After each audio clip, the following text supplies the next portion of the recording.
ఇంకో కథ నడుస్తుంది తెలంగాణలో.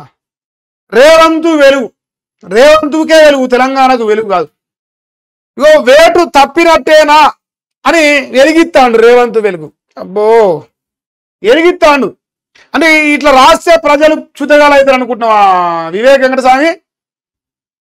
వీళ్ళ పైన వేడు వద్దని ఉంటున్నాను నమ్మి ఓని మీ వీళ్ళే ఉండగా వీళ్ళతో 10 మందితో మీ పైన వేడు పడదని వాళ్ళతో ఒక ప్రెస్ మీట్ పెట్టి అనిపి ప్రజల లోపల పెద్ద ఎత్తున చర్చ జరుగుతుంది. వీళ్ళకంట వేటు పడదట. ఎందుకంటే 10 మందిలో ఇప్పుడు జూపల్లికి ఇచ్చినారో ఒప్పుకుంటాను, మా ప్రభుత్వం అధికారులకు రాదని. ఒకవేళ రేపు బై ఎలక్షన్ వస్తే ఈ 10 మంది ఒక్కడు సో అంత పెద్ద ఎత్తున ప్రజల లోపల వ్యతిరేకత ఉంది. ఒకవేళ నిజంగా వ్యతిరేకత లేదు అని చెప్పాలనుకుంటే, సింపుల్ గా చెప్పాలంటే వీళ్ళతో రాజీనామా చేయించే దమ్ము కాంగ్రెస్ పార్టీకి లేదు. ఉంటే నిరూపించుకోరు అంటున్నా.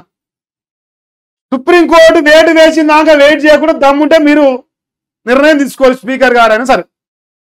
ఎందుకంటే వీళ్ళ ముఖం పెట్టి గెలవాలంటే రైతు బంధు అడుగుతారు, రుణమాఫీ అడుగుతారు, పెన్షన్ అడుగుతారు, ఉద్యోగాలు అడుగుతారు, నీళ్ళు అడుగుతారు, కరెంట్ అడుగుతారు, అన్ని అడుగుతారు. ఏది అడిగినా చిప్ప తప్ప ఏది గది లేదు మన కాడ. అసలు దుర్మార్గమైన రాజ్యం మనది. కాబట్టి రేవంత్ రెడ్డి గారికి ధైర్యం నేను మనస్ఫూర్తి నేనైతే అనుకుంటాను. మరి మీరేమనుకుంటారో మీరు చెప్పు. నా ఉద్దేశం అయితే నేను చెప్తాను, సింపుల్గా చెప్పాలంటే. ఇంకేంది, వివరణ కోసం సమయం అడిగిన దానం కడియమట. స్పీకర్ నోటీసులో 8 మంది ఎమ్మెల్యేలు రిప్లై ఇచ్చారు. వీళ్ళిద్దరు ఎందుకు చేసా? కడియం శ్రీ గారు ఏమో బిడ్డ ఎలక్షన్ నిలబడితే బిడ్డకు సపోర్ట్ చేసి కాంగ్రెస్ కాంగ్రెస్ వేసుకొని ప్రచారం చేసిండు. ఇది బీఆర్ఎస్ కి ఆపోజిట్ లా. దానా నాగేందర్ బాజాబ్తా సికింద్రాబాద్ పార్లమెంట్ కు పోటీ చేసింది. సో వీళ్ళిద్దరు ఇలా వివరణకు సమయం ఎందుకంటే వాళ్ళిద్దరు వివరణ ఇచ్చేంత దమ్ములేదు. 2 దొంగయే.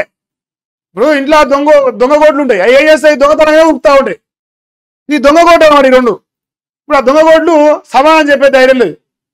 ఈ 10 మందిలో ఒక్కడన్నా మరి డెవలప్మెంట్ కోసం పోయినాం అంటారు. 21 నెలలకెళ్ళి వాళ్ళ సొంత కాన్స్టిట్యూన్సీలా ఒక పింఛన్ పెంచలే, ఒక ఉద్యోగం ఇప్పించలే, ఒక నిధులు తీసుకురాలే, ఏం చేయలే.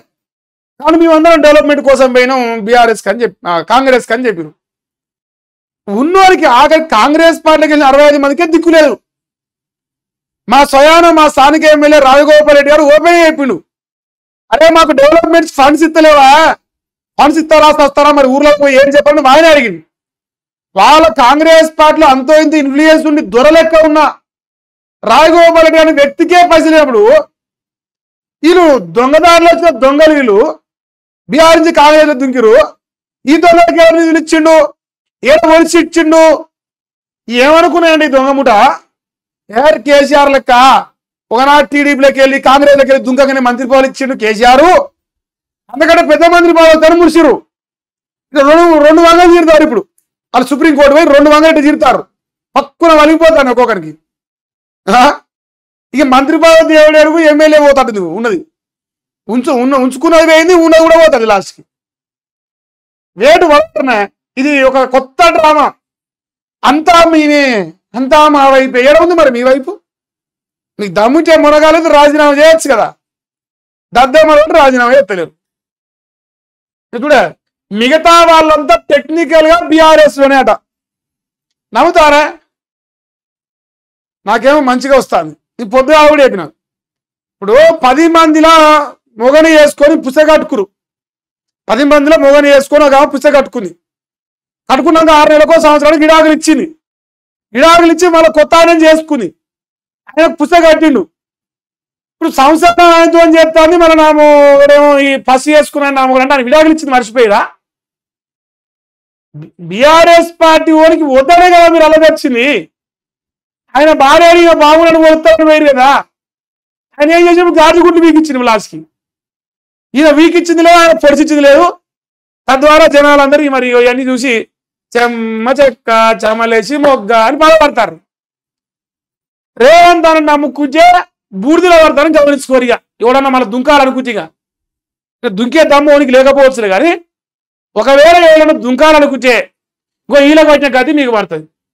ఇలా బతికెట్టుంది.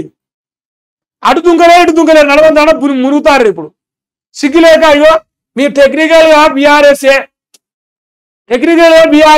అది ఎట్టనంటే మాకు తెలియదు.